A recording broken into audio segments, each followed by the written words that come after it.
Македонскиот ресурс не е за распродавање. Експертите по енергетика бараат владата да го стопира процесот за потпишување на договорот за давање на Чебрен на грчката компанија. Според експертите, Македонија со давање на домашното на странци ја губи во целост шансата за енергетски независна држава.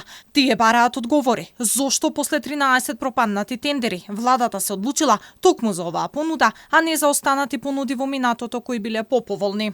Сите значајни електроенергетски капацитети што оваа држава ги има мора да останат државни. Секој распродавање од првиот блок до третиот блок во Битола или секој распродавање особено на хидроцентралите е заправо подкопување на енергетската независност на оваа држава, на енергетскиот суверенитет на оваа држава и автоматски подкопување на нејзиниот државен суверенитет. Еден од главните столбови на една држава е енергетскиот суверенитет. Ако него го подкопате, немате држава. Значи, ако ние дозволиме со нашата струја да упруваат странци, ние нема да имаме суверенитет свој, ќе бидеме робови во сопствената држава.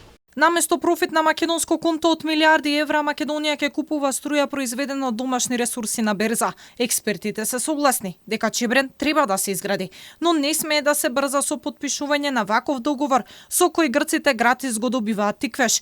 Тие сугерираат дека мора да се најде начин Македонија сама да ја изгради хидроцентралата Чебрен. Според експертите, Македонија добила и жалба од грците за тоа што на тендерот учествувале под едни услови, а одлуката е под други. Во истата не била спомната ХЕЦ тиквеш. Ако инвестираме самите, продаваме по сегашната заштитена цена од 53 евра, нето сегашната вредност би била околу милиарда и 600 милиони денешни евра.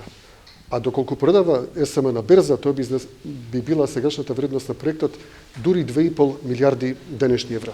Значи 10 пати понеповолен е случајот на партнерството во споредба со случајот на самостојно инвестирање. Губиш собствено производство, не ти влегува во твојот портфолио, а тоа што си го дал, ќе го платиш двојно или тројно. Но, длабоко сме убедени дека владата ќе разбере дека овој начин на давање во владење наши ресурси не е добар и ќе се повлече.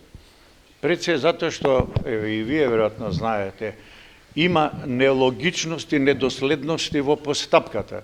Наспроти бурните реакции од експертската јавност, владата не отстапува од потпишување на договорот. Премиерот Димитар Ковачевски вели надлежностите се предадени на Министерството за животна средина да ја спроведе процедурата според условите кои им одговарале на двете страни. Крајниот рок за потпишување е 15 декември.